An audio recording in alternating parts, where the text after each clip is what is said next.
ఢోలక్ అతని బొమ్మ. శ్రీ మీర్ హాజీ కాసం, పద్మశ్రీ 2026.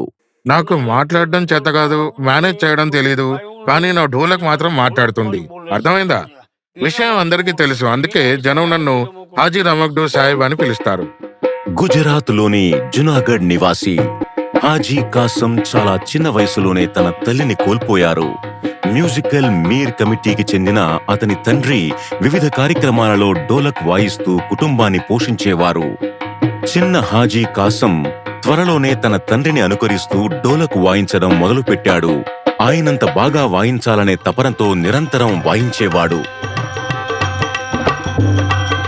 యుక్త వయసులో అతను పగటిపూట ఒక హోటల్లో పనిచేశాడు.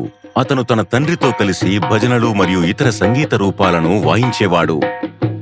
అతను నవరాత్రుల సమయంలో ప్రసిద్ధ దివాడీ బేన్తో కలిసి సోలో ప్రదర్శన కూడా ఇచ్చారు.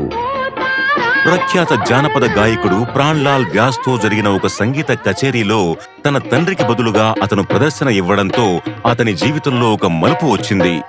కాసం, నీకంటే మీ అబ్బాయే బాగా వాయిస్తున్నాడు, అందుకే నన్ను ఉంచేసుకోమని మా నాన్న వాళ్ళకి చెప్పారు. హాజీ కాసం ప్రాణ్లాల్ వ్యాస్తో కలిసి 50 ఏళ్ల పాటు వాయించారు. వారి సంగీత ప్రతిభ కారణంగా వారి మధ్య ఒక గాఢమైన బంధం ఏర్పడింది. ఈ విధంగా హాజీ భజన్, కవ్వాలి, గజల్స్ వాయించడంలో ప్రావీణ్యులయ్యారు.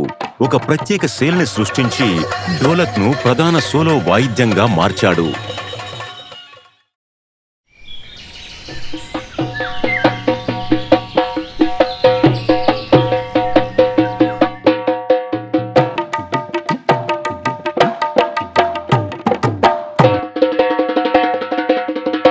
కరువు సమయంలో గుజరాత్లోని ఆవులు తీవ్రంగా ఇబ్బంది పడ్డాయి.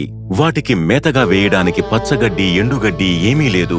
హాజీ కాసం ఒక గోశాల ప్రోగ్రాం ప్రారంభించారు. ఆవులకు మేత సమకూర్చడానికి నిధులు సేకరించే ఉద్దేశంతో ఆయన సుమారు 30,000 ప్రదర్శనలు ఇచ్చారు. నాకు లభించిన పద్మశ్రీ పురస్కారం నా జీవితాన్ని ధన్యం చేసింది.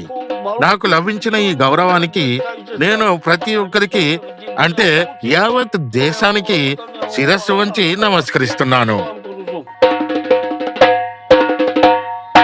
శ్రీ మీర్ హాజీ కాసం, పద్మశ్రీ 2026.